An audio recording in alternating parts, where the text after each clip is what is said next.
Sejarah Timur Tengah dan Afrika Utara tidak pernah berdiri sendiri. Ia selalu bersinggungan dengan kepentingan kekuatan besar dunia. Di Libya, kisah itu bertemu pada satu nama, Muammar Gaddafi. Bagi Barat, ia adalah ancaman. Bagi banyak bangsa Afrika dan dunia ketiga, ia adalah simbol perlawanan terhadap dominasi Amerika Serikat dan sekutunya. Gaddafi bukan tanpa kesalahan. Namun kehancuran Libya tidak lahir dari satu orang semata. Ia lahir dari benturan antara kedaulatan nasional dan ambisi global. Dan di titik itulah, sejarah Libya berubah menjadi tragedi.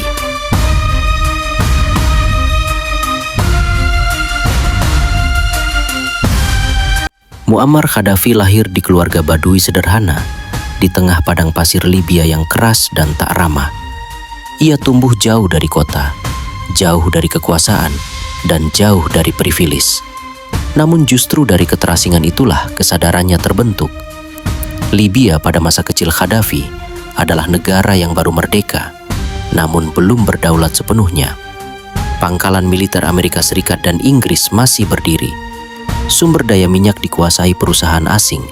Secara formal, Libya merdeka, namun secara ekonomi dan militer, negara ini bergantung pada Barat. Bagi generasi Gaddafi, ini bukan kemerdekaan. Ini adalah kolonialisme dengan wajah baru. Kesadaran itu semakin menguat saat ia menyaksikan bagaimana kekayaan minyak tidak mengubah nasib rakyat pedalaman. Negara kaya, namun rakyat tetap miskin. Saat remaja, Gaddafi terpengaruh oleh arus nasionalisme Arab. Pidato Gamal Abdel Nasser tentang kedaulatan, anti-imperialisme, dan persatuan Arab menjadi inspirasi utama. Dari sana, Gaddafi menarik satu kesimpulan tegas, bahwa selama Barat mengendalikan politik dan ekonomi, negara Arab tidak akan pernah bebas. Ia memilih jalur militer, bukan untuk menjadi jenderal, melainkan untuk merebut kendali negara. Di Akademi Militer, ia membangun jaringan perwira muda, bukan berbasis kepentingan pribadi, melainkan ideologi nasionalisme radikal. Malam 1 September 1969, kelompok ini menggulingkan monarki tanpa perang besar, tanpa intervensi asing, tanpa darah massal. Kudeta ini adalah momen langka di mana sebuah rezim pro-Barat runtuh oleh kekuatan internal. Bagi rakyat Libya, ini bukan sekadar pergantian kekuasaan. Ini adalah awal dari upaya merebut kembali kedaulatan nasional. Gaddafi tampil sebagai pemimpin muda yang berani mengambil risiko berhadapan langsung dengan kepentingan Amerika Serikat dan sekutunya. Ia menutup pangkalan militer asing. Ia menasionalisasi minyak. Ia mengembalikan kendali ekonomi ke tangan negara. Langkah-langkah ini membuat Libya berdiri tegak, namun sekaligus menempatkan Gaddafi dalam radar musuh global. Sejak saat itu, hubungan Libya dan Amerika Serikat tidak lagi netral. Ia berubah menjadi permusuhan terbuka, dan konflik inilah yang kelak akan menentukan nasib Gaddafi dan kehancuran Libya.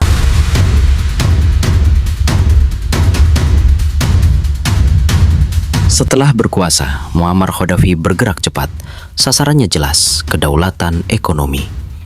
Langkah pertamanya adalah nasionalisasi minyak. Perusahaan asing tidak diusir seluruhnya, namun kendali utama beralih ke negara Libya. Bagi rakyat, ini berarti sekolah gratis, layanan kesehatan universal, dan standar hidup yang melonjak drastis. Namun bagi Barat, ini adalah sinyal bahaya. Libya tidak hanya kaya minyak, negara ini juga memiliki cadangan emas fisik yang sangat besar untuk ukuran Afrika. Dan disinilah Gaddafi melangkah lebih jauh daripada sekadar nasionalisme. Ia mengajukan gagasan yang dianggap berbahaya oleh Amerika Serikat dan Eropa.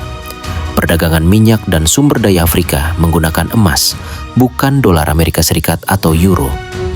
Gagasan ini dikenal luas sebagai dinar emas Afrika. Gaddafi membayangkan Afrika yang tidak lagi bergantung pada sistem keuangan Barat.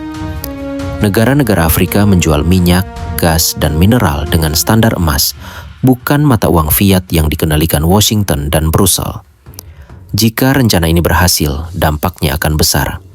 Dominasi dolar sebagai mata uang cadangan dunia akan terguncang. Pengaruh IMF dan Bank Dunia akan melemah. Dan Afrika untuk pertama kalinya memiliki kemandirian finansial. Bagi Gaddafi, ini bukan sekadar ekonomi, ini adalah kelanjutan revolusi. Namun bagi Amerika Serikat, ini adalah ancaman strategis. Sebab kekuatan global tidak hanya dijaga dengan senjata, tetapi dengan mata uang. Sejak titik ini, Libya tidak lagi dipandang sebagai negara bermasalah. Ia diposisikan sebagai ancaman sistemik. Tekanan meningkat, narasi negatif diperkuat. Gaddafi digambarkan sebagai pemimpin irasional, tak terprediksi dan berbahaya. Padahal di Afrika, ia justru tampil berbeda. Ia membiayai infrastruktur. Ia mendukung persatuan Afrika. Ia mendorong Afrika berbicara setara dengan Barat. Bagi banyak pemimpin Afrika, Gaddafi bukan diktator. Ia adalah donatur, pelindung, dan simbol keberanian. Namun semakin besar pengaruhnya, semakin sempit ruang geraknya di panggung global. Libya mungkin negara berdaulat, namun dunia internasional tidak sepenuhnya menerima kedaulatan yang menantang sistem. Dan ketika krisis politik akhirnya meledak di Libya, semua konflik lama itu tidak pernah benar-benar dilupakan. Mereka hanya menunggu alasan.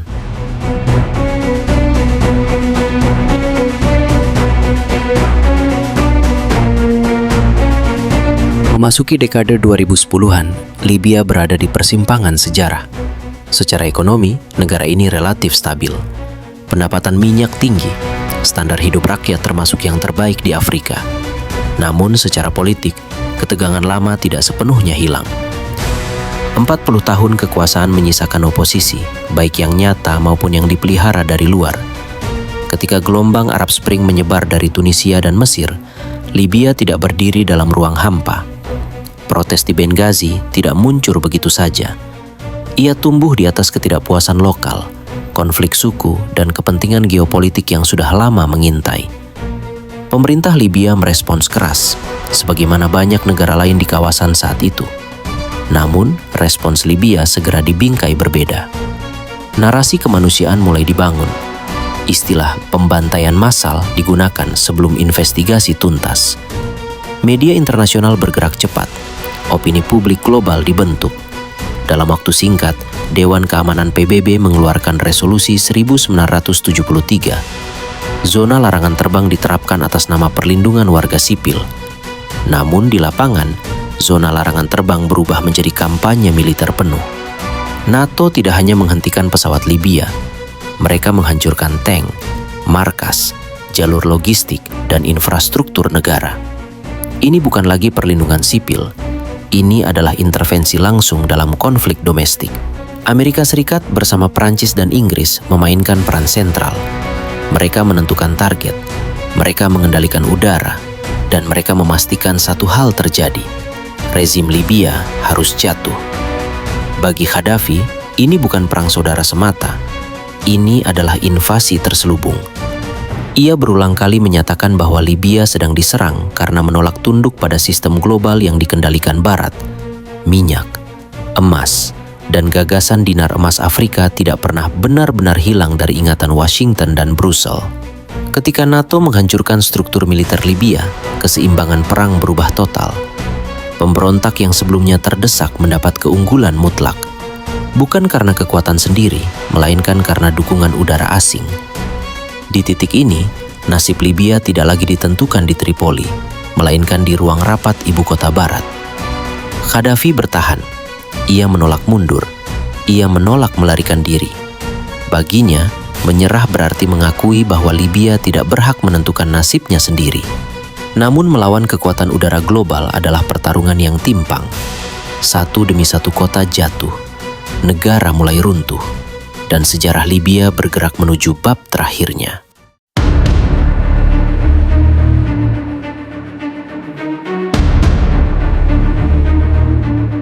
Ketika NATO menguasai langit Libya, perang itu sesungguhnya telah selesai. Bukan karena satu pihak menang secara adil, melainkan karena keseimbangan kekuatan telah dihancurkan dari luar. Pasukan Gaddafi bertempur tanpa perlindungan udara, tanpa sistem pertahanan, tanpa kesempatan yang setara. Satu persatu kota jatuh, Tripoli direbut, dan Muammar Gaddafi terpaksa mundur ke Sirte, kota kelahirannya. Ia tidak melarikan diri ke luar negeri, Ia tidak meminta suaka, ia memilih bertahan di tanah Libya. Keputusan itu menjadi simbol terakhir dari keyakinannya bahwa pemimpin harus jatuh bersama negaranya, bukan hidup nyaman di pengasingan. Pada Oktober 2011, konvoi Gaddafi diserang dari udara. Serangan itu bukan kebetulan. Ia adalah bagian dari operasi NATO. Setelah itu, Gaddafi ditangkap dalam keadaan hidup, tidak oleh pengadilan internasional, tidak oleh proses hukum. Ia dipukuli, direndahkan, dan akhirnya dibunuh. Kematian Muammar Gaddafi disambut sebagian dunia sebagai kemenangan demokrasi, namun Libya segera menunjukkan harga sebenarnya dari pembebasan itu. Negara runtuh, institusi hancur, senjata menyebar, milisi bersenjata saling berebut wilayah. Libya berubah dari negara dengan standar hidup tertinggi di Afrika menjadi negara gagal. Tidak ada stabilitas, tidak ada keamanan, tidak ada persatuan nasional. Dan disinilah narasi Barat mulai kehilangan pijakan moral. Jika tujuan invasi adalah melindungi warga sipil, mengapa korban justru berlipat ganda setelah Gaddafi jatuh? Jika tujuan intervensi adalah demokrasi, mengapa Libya tidak pernah benar-benar memilikinya? Jawabannya sederhana, namun jarang diakui. Invasi Amerika Serikat dan NATO bukan tentang rakyat Libya. Ia tentang kontrol, tentang sumber daya, tentang geopolitik, dan tentang mencegah lahirnya alternatif sistem global yang menantang dominasi dolar dan hegemoni Barat. Muammar Gaddafi bukan pemimpin sempurna. Ia keras, ia otoriter, ia sering tidak kompromistis. Namun satu hal tidak bisa disangkal, ia menjaga Libya tetap utuh. Setelah ia disingkirkan, Barat tidak membangun Libya. Mereka meninggalkannya. Dan hari ini, Libya masih membayar harga dari sebuah intervensi kemanusiaan yang menghancurkan negara tanpa menyiapkan masa depan.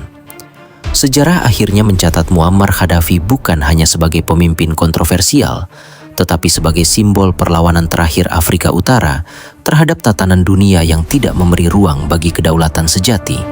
Ia kalah, namun bukan karena rakyatnya menolak, melainkan karena ia berhadapan langsung dengan kekuatan global yang tidak pernah mengizinkan pembangkangan sistemik. Dan Libya, hingga hari ini, masih menjadi saksi bahwa menjatuhkan pemimpin jauh lebih mudah daripada membangun sebuah negara.